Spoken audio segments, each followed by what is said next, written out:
Hello, it's Douglas here and welcome to the channel. Today's subject is relationships and how they change as you get older. First of all, do you agree that they do change? If so, how? And what relationships are we talking about exactly? There are legal relationships, meaning relationships established by law with various organisations, businesses, possessions, and of course other people.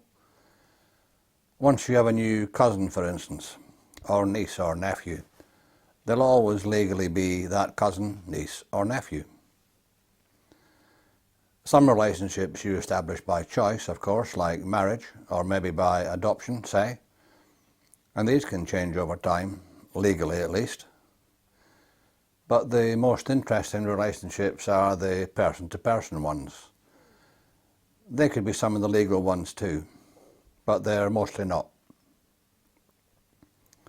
Friendships and rivalries, love, hate, convenience relationships, uneasy ones, physical attraction relationships, mental attraction, relationships formed in a sports team or in individual sports competitions, boss and employee relationships, either way, whichever you happen to be, buyer and seller, individual or group, interdepartmental at work.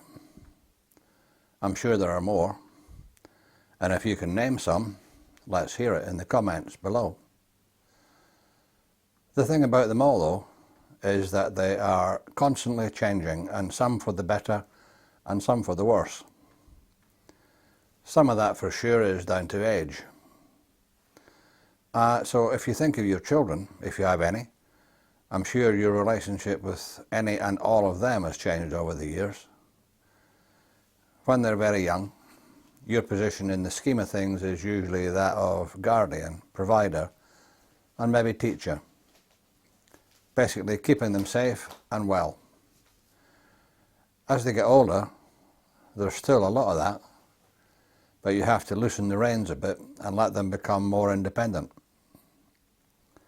Then, when they're older again, it's off to university maybe and the world of work, and your relationship becomes more advisory, being a sounding board and a backstop and a safety net. Then they're gone. In a few years' time, though, you might start all over again with grandchildren, for instance, but it's likely a much more arm's length and occasional relationship now. Geography probably plays a part in that because people move around a lot more these days. At work, your starting position is usually that of a junior employee who has to be shown the ropes and given advice and guidance by other usually older, certainly more experienced staff members. You're kind of in a student and teacher situation again for a while, until you gain experience and understand the rules and become treated more as an equal. Your relationship with your own psyche comes into play now with your family and financial situation. You happy where you are?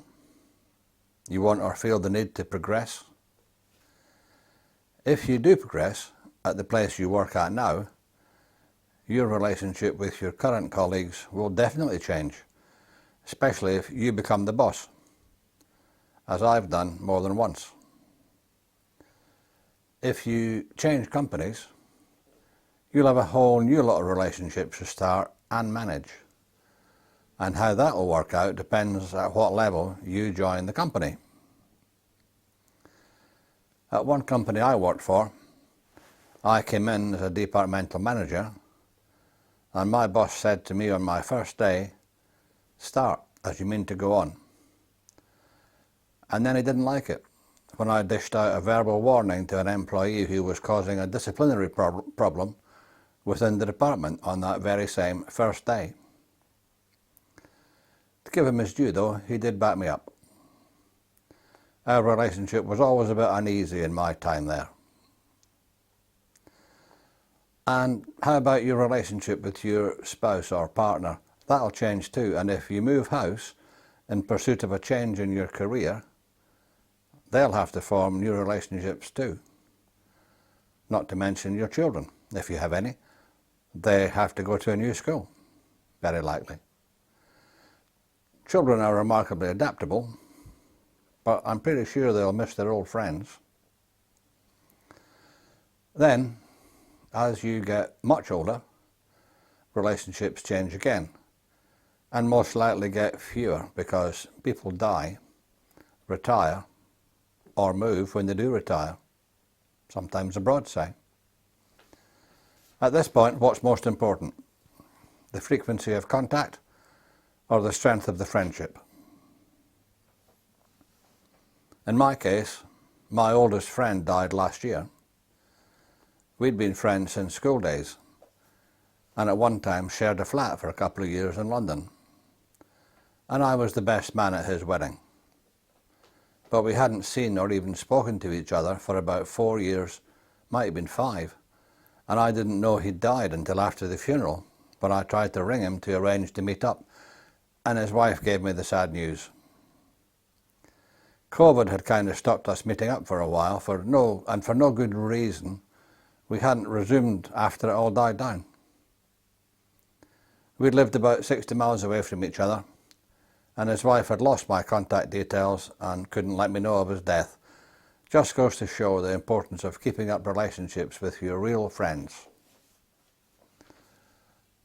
And I think I'll finish on that sad note for this video. If you feel that it was worthwhile watching, don't forget to subscribe, or maybe like and share. See you next time, I hope. Bye for now.